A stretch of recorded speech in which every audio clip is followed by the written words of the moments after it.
You have similar issues. First, let's see, your speed came out as 93.3. You should go at least to up to 100. Oh. It's too long. So you think max I can do 100? I think so. Cause okay. You consider yourself strong? No, I thought like, well, I thought like okay, 95, 97 max, like that's the most I could do, but that's what I thought. I've seen with the professional players, ladies, in several occasions, they went up to 100 easily. So it's not a problem. But you have to really pay attention to generating the speed instead of just putting a lot of effort. Yes. Okay? So overall swing time is about close to 1100 milliseconds. But overall, you need to speed up the backswing. But the clever speed shape is good in the backswing. However, if you look at this one here, this is actually 3 and 4 together. And then, so 3 is when the lead arm is parallel to the ground. 4 is when the club aligns vertically. But these are pretty much happening at the same time. That means that you are using wrist early. And then in your case, it's because the hand is low and you are lifting the club head. That's why. Okay. And then because in the golf swing, the key is motion of the club head because you are hitting the ball with the club head. So you have to use body motion, which promotes the club head motion. It's not about your body motion, but you have to promote good club head motion by using the body, right? Always the focus should be on the club head motion. But if the hands, you want to move the hands this way here, your focus is on the hands, then you lifted the club head, then you're fighting because imagine when you continuously swing like this, then club is moving along the swing plane. Then the easiest to do this motion is moving the club head along the swing plane instead of moving the club head away from the swing plane. Then try to do this. You have to put a lot of extra effort. Okay. So club head should move along that plane when you repeat the motion. Okay. For that, when you move here, your focus is how to move the club head rather than how to move the hands and then lift the club head. So, so when this happens, then that means that you are activating your wrist early, or you have to use the wrist the way you start the backswing. So we'll look at this later. And then this is a top view.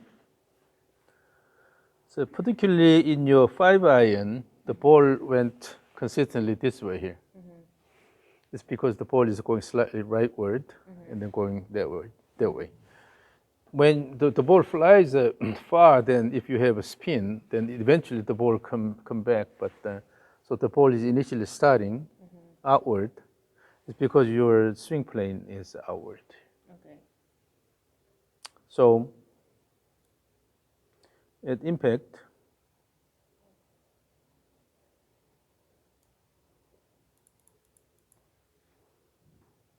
this is right before the impact, but this is going slightly outward here. So if you have a square impact, then the ball goes slightly this way here. And then the hand motion planes are also aligned outward. So between these two, we have about 2 degree difference here. This difference is not much. So generally, the way you move your hands and then the club head is moving, these are similar in terms of direction. But you need to adjust the direction slightly here. So more toward the target, slightly the right side of the target line here. Okay. This is a bit too much. Okay. And then, so now when we align everything along the swing plane here, generally the swing plane is pretty clean here. So at the top, your club is here. So you are maintaining fairly a parallel alignment to the swing plane. And then coming down here. But now, if you look at the trajectory here, on the way down, imagine you draw a straight line here. Then these look fairly symmetric. That means you're using your arms quite a bit. Okay. So when you drag the club, then the handle is moving with your hand, and the club head is going up here, and then so it generates this symmetric path here. But if you just shallow here, use the body and then just the shallow, then the club head quickly approaches to the swing plane, and then it doesn't have to go that high up and then coming down here. So if you have a good shallowing motion from here, shallowing motion here, you don't let the club head go away from your body and then shallow. Then what happens is the club head comes this way here and then going down here. It does not go high up and coming down here. When this happens, that means your club head is moving up and then coming down. So you have a casting-like effect. When you try to drag the handle, the club head goes away. Then this happens here. But generally, these deviations are not much here. So you have a clean planar motion here and then going up here. However, this is the initial club head path here.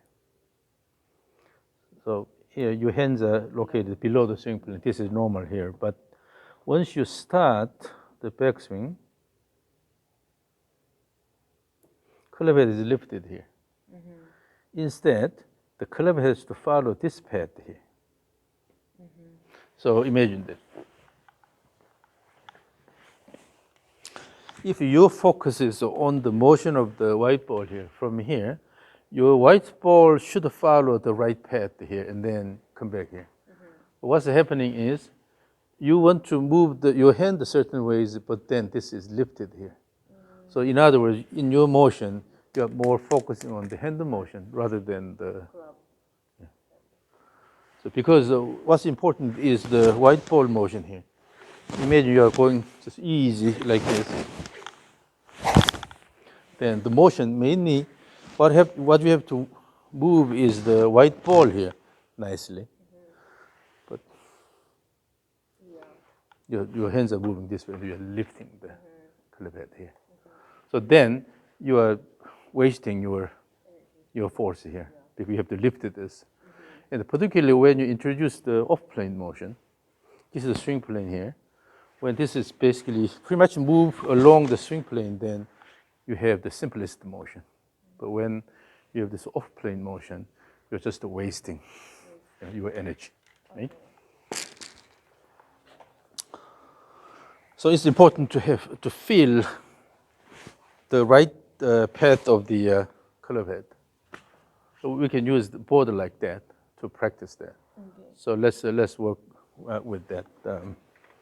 But if you can move the club head along the swing plane here, and your elbow also moves along this line, then you have really simple backswing motion.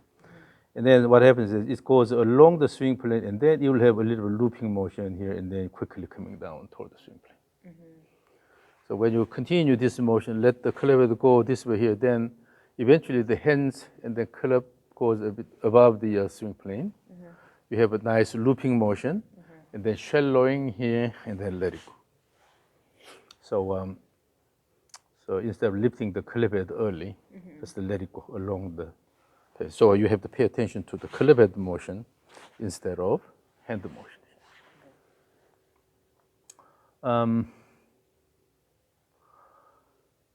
The swing plane, the slope is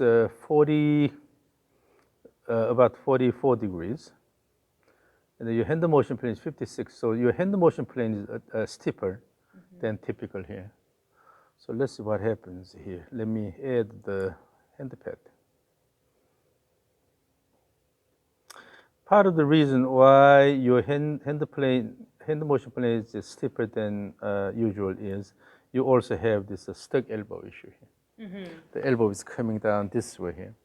Because you want to keep the elbow behind your body here, that means the hands have to come down in a steeper path, along a steeper path here. Yeah, look at the elbow position here. So when the club is horizontal, now the club is aligned horizontally here, Then you draw a vertical line from the right shoulder down, and then your elbow is inside. That means you have a stuck elbow here. Particularly in your case, go up here, pull this down, and then you're coming down this way here. Try to come this way. You really need to feel the head motion here. So let it go. So the hand motion plane is steeper than typical, and then your swing plane is just reasonable. That's okay. In the center of mass motion here, the center of mass tends to go slightly downward here. Oh, look at this posture here. So you're going here, and then it's following here behind. Very similar to you guys, but so the center of mass is down, going down slightly, going up, and then diagonally down here. But this motion is not much here. So rather bring the center of mass a bit higher, and then you have to drop it more. That means you need a bit more vertical interaction with the ground. Don't be afraid of moving the body vertically. That actually gives a good interaction with the ground. So this has to go a bit higher this way here, and then coming down a bit more, then going up here. Then you'll be able to push the ground good. But if you go this way here, and then this follows, it's hard to push in the end.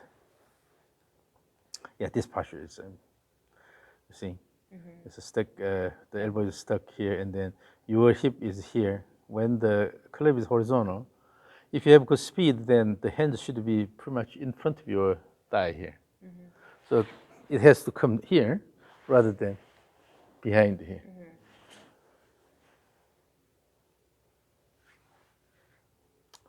So with this, you are actually dragging the club here. Now the pelvis motion. So this one is the rotational motion here. You're rotating the pelvis to this much, and then this is at impact. So these are fairly balanced here. But so this is elite men's average, but women tend to rotate the pelvis a bit more. So now let's see. This is when the pelvis is rotated the most in the backswing. Yeah. As you start, as the arms and club coming down, your pelvis is opening.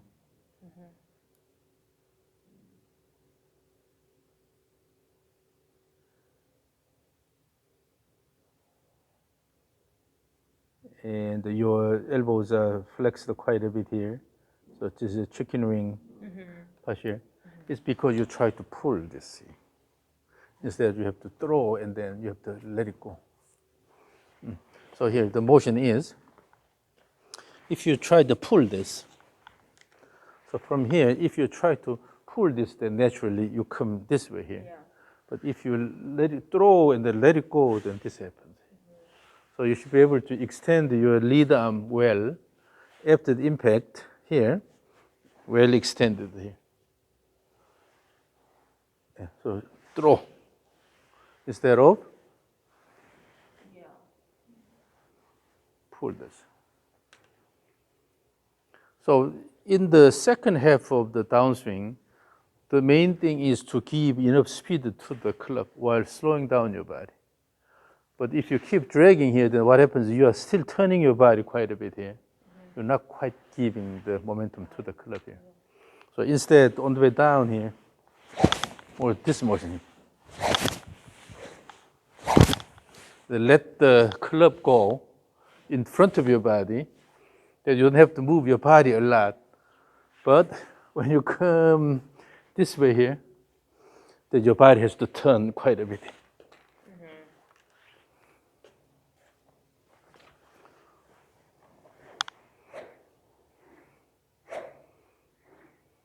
And in doing that, if this arm is coming behind here, then it's hard to do this. So bring this more in front of your body. Bring this in front of your body and then throw all the way. Yes, more. Yes. Yes. That way you will be able to let the club go, but because you are dragging behind your body here, you cannot really let it go until your body opens quite a bit, and then now it goes here. Yes. That alone already looks a lot better. And also, when you drag it, what happens is, now as you come this way here, and you cannot go any further here, you tend to bring the body up, then you go to unweighting. So near the impact, your ground reaction force goes below your body weight. It's because you are coming this way. Instead, again, move it in front of your body here and then swing through. Look at this.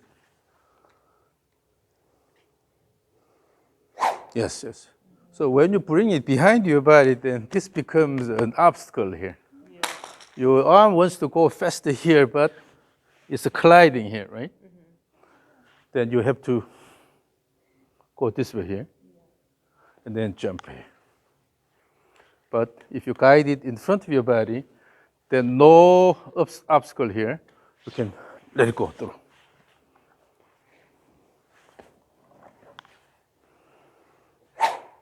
And even on the way down, no need to come this way here. Straighten this.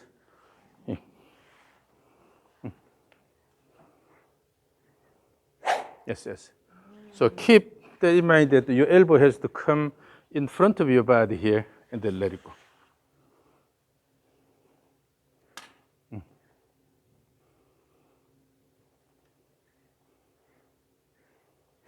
Yes, yes, yes. Then you don't need to have this exaggerated body turn here, because you are letting it go here. But if you drag it this way here and jump and then finally you go all the way up here, you are not free from this.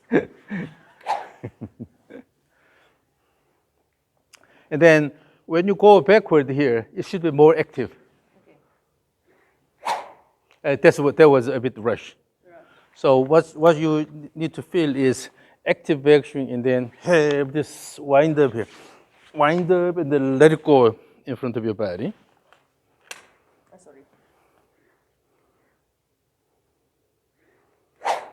Rushed. So let it go a bit more. Backswing should be bigger. Yeah, instead of just stopping here, let it go all the way. So feel the, enough wind up here, enough wind up in your body. So then you will feel the tension is building in your body.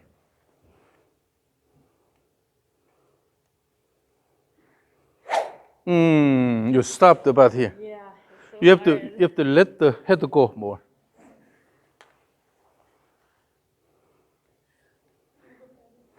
That's better.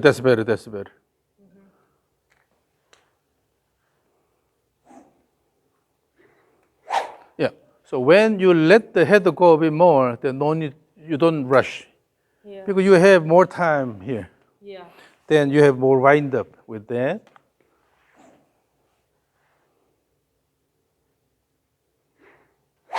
That's better. So you have to wind up enough your body. And then you can get rid of this awkward chicken wing posture here. Okay. Yeah. So particularly this elbow here, instead of coming here, go in front of your body. Yeah. And then you can look at that. So relax wrist a little bit, and then really let it go here. Let it go here. Look at that. Yeah. You hear that whoosh sound? Yes. Yeah, because she's letting it go. So both of you have the same issue, because this is coming this way here, colliding here, that you have to slide your body to make a space here.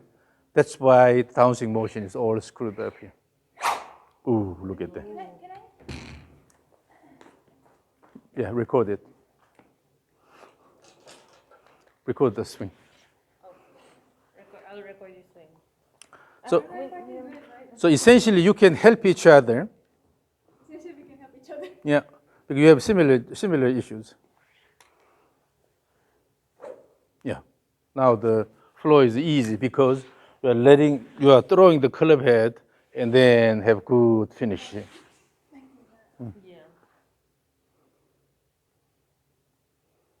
Look at that. So the motion becomes really simple.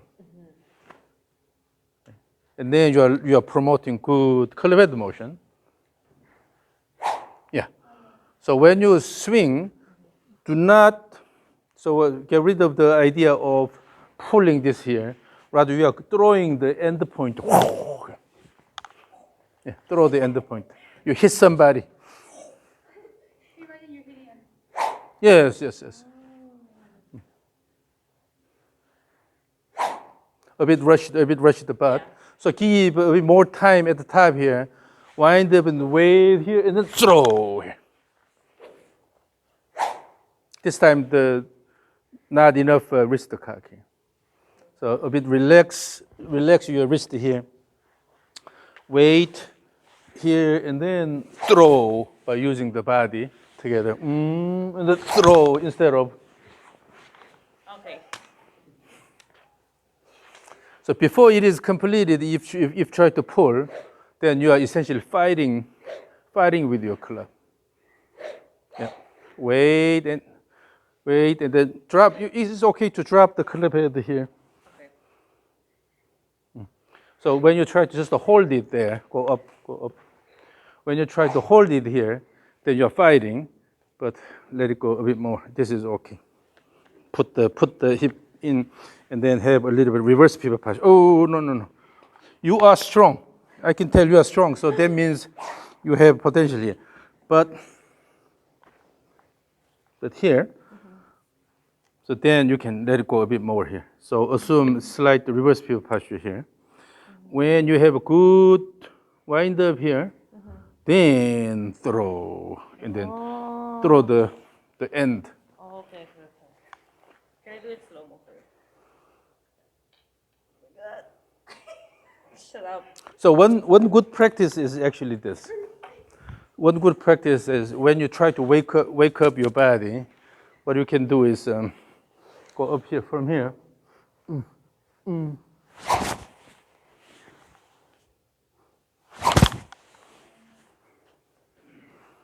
You do it so well. Yeah, and then throw the clip head, throw the end point. From there, yeah. But still, when you start, you're bringing down this a little bit. But here, and then using the lower body, bring the hands in front of your body. Yeah, elbow in front of your body. And then for that, you have to really stand on the leader side here. So from here, swing and stand on the. Look at that posture. Look at that posture, the finished posture. Yeah, now she's moving enough this way here. Yeah, you are not moving enough. Yes. Now it's better. It's more comfortable now with that shift. So what happens is, during the backswing, you activate your trail leg, push, and then you are recentering slightly here, so that you can easily kick on this side. Nag-order ka na ng ganito? No, not yet. That's why I'm gonna bring them. I'm gonna bring that home.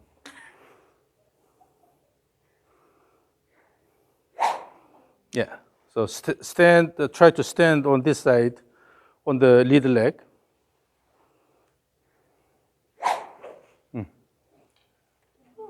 So when you stand on the lead leg, then you don't jump. Yeah. When I don't stand on the lead leg, is that what you said?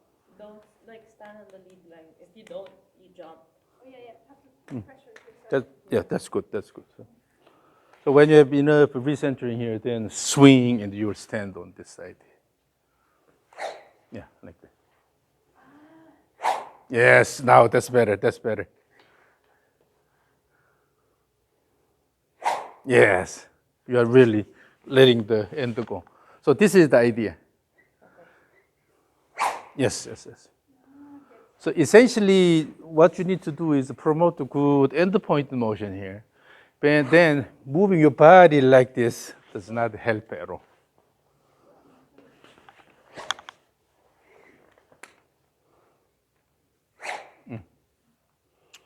So ultimately, after you finish the swing, then you should be able to stand on the leader side. But now, if you turn your body too much, then it's a bit hard to stand here. Yeah. So limit it a little bit, and then basically you have to let the arms go here and then finish. Okay.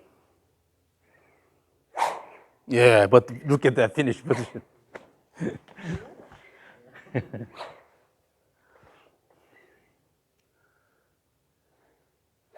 Yes.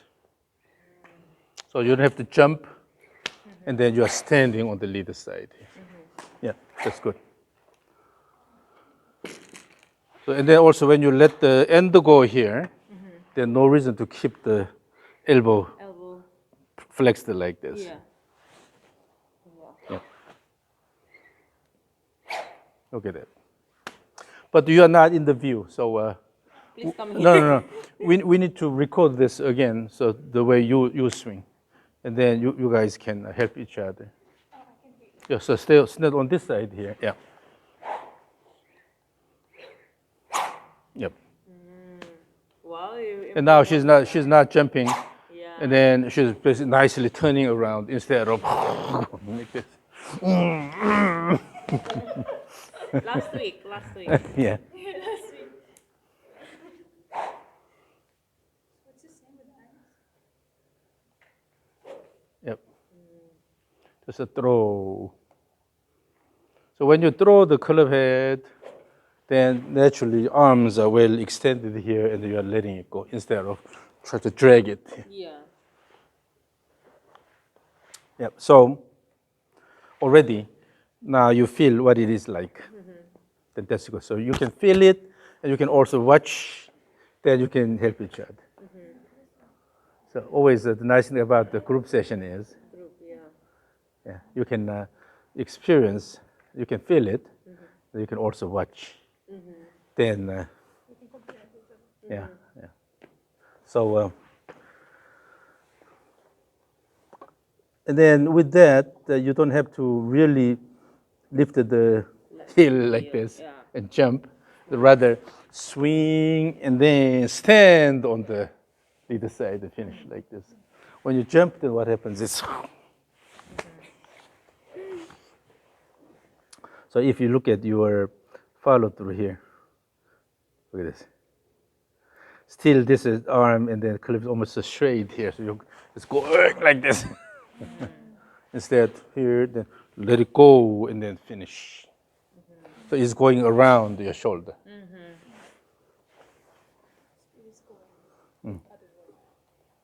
Yeah. So develop the feel of throwing the club head, and then throw the club head instead of drag it all the way here. Particularly before the backswing is completed, when you try to pull this down, you have to go to this position. The arms are bent like this. Because you try to pull it down. Wait until it is completed, and from there, throw the club head. Then that throw is the timing. So backswing, downswing, backswing, downswing. This is the rhythm. So it's as if the metronome is ticking here, and then tick, tick, tick, tick. This is the timing. Instead of ooh, and then later try to do something. Yeah. Take and then no more take. Yep. And then the X factor here, because you tend to open the pelvis early. So let's see.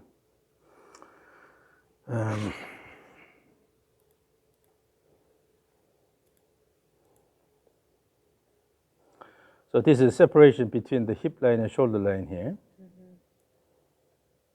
This is the end of pelvis. This is the top of backswing. After that, still this is increasing here because you are opening the pelvis a bit early. So go here. You are stopping this, and then intentionally try to drag it here. The pelvis has to go early. But if you have a good momentum here, let it go. With this, you are winding up here. You are stretching the springs here, using the springs here, and then throw on the way down. Instead of go here and then drag it. That's why my head's like that. Yep. And then kinematic sequence here. So you see, this is the during the backswing, the pelvis, the hip line reaches peak angular velocity here, really early. So you have initial quick motion here, slow down after that. Quick motion here, and slow down gradually here. Then you lose the momentum here. Rather, you have to build the climax toward the end. So instead of having quick motion here and then slow down here, rather, as if you're angry here.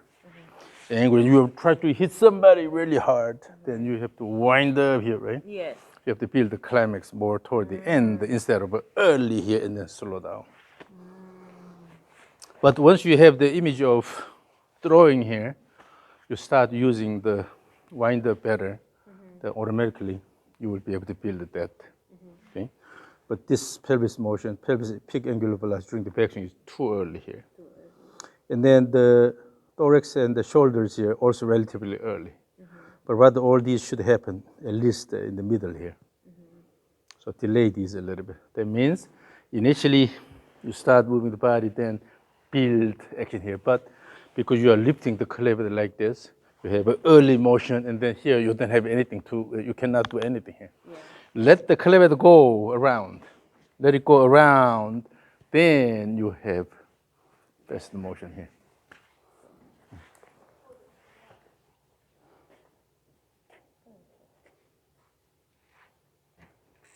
We can use that board later. So for the moment, don't worry about it. Come back. So let's continue this. And then when you swing, practice that backswing motion on the board, then you can easily feel that here. Okay? So early action here. Then now slow motion here. You're going into the downswing. And in the downswing, these peaks are delayed here. The pelvis reaches peak angular velocity here when the cliff is down here. But actually, it should be done about here, a bit earlier. But because you are keep turning, dragging like this, so the peak angular velocity occurs late. And also in the transition here, the pelvis and then thorax somewhat early here, but the shoulders, the arms and the club, these are all clustered here. They are transitioning at the same time instead of having good space. It's because you don't have an active backswing toward the end of the backswing. When you have an active motion toward the end of the backswing, and automatically you're going into downswing here, then these will be all separated. But you have early action here, then slow motion here, then try to go down here. So the arms, shoulders, arms, and the club are all clustered. They are changing the direction almost at the same time.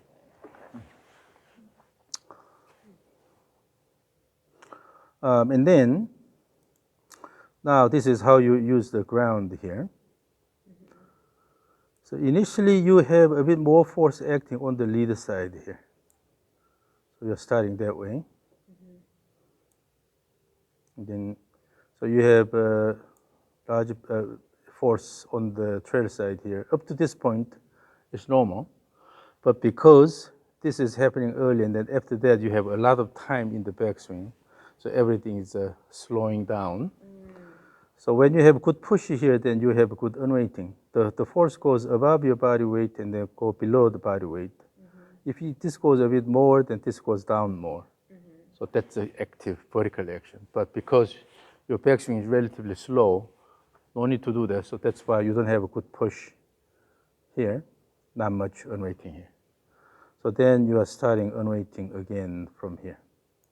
This is going down a little bit, and going up here. But you need to have a good unweighting. You have to drop the body, let the body drop, and then with that you have to good push here. But because you don't have that much unweighting here, you don't have good push here. So in order to have a good push, then you have to drop this a bit more. So here, if you push the ground good and then drop the body and then kick instead of.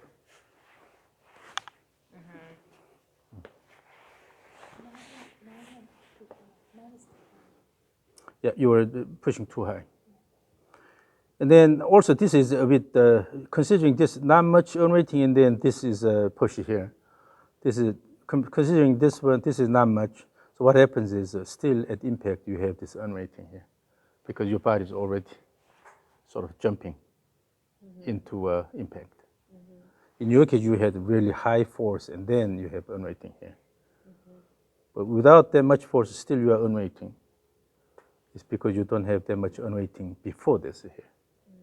If you have good unrating, from there you are pushing this much, then here you will stand on the leader side. Yeah. But when you practice that, you were standing on the leader side, that was really good. So if you can feel that you are standing on the leader side, that means you don't have this unrating at impact. This is unnecessary. Okay. This actually causes a torque going in the opposite direction, as you can see here. So this is the momentum, the lower one is the momentum, the separation between the force arrow and the center of mass here. Okay, you need to have a good separation, but particularly at this point. So the maximum unrating occurs about here, and then you should have the longest moment about here. But because the force is somewhat upright, so you don't have that much separation. But at this point, what I expect is the center pressure is here, and then the force inclines more here.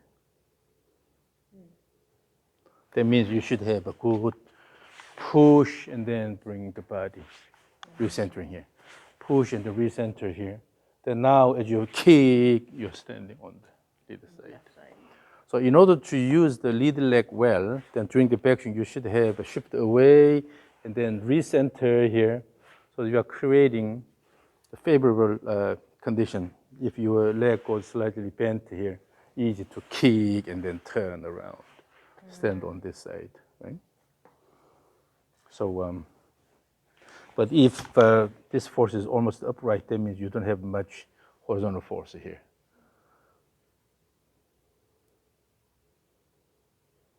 Now this is a sliding here because you want to bring this down behind your body, so you're opening.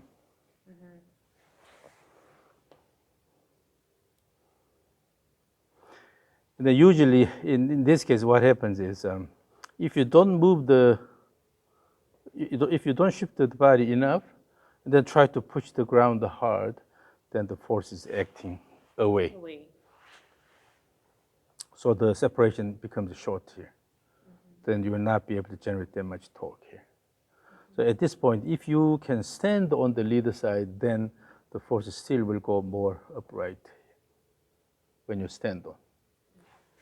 But without shifting enough, and then you just try to drag this and then try to push it hard, that force is inclined away too early, so that causes a detrimental effect.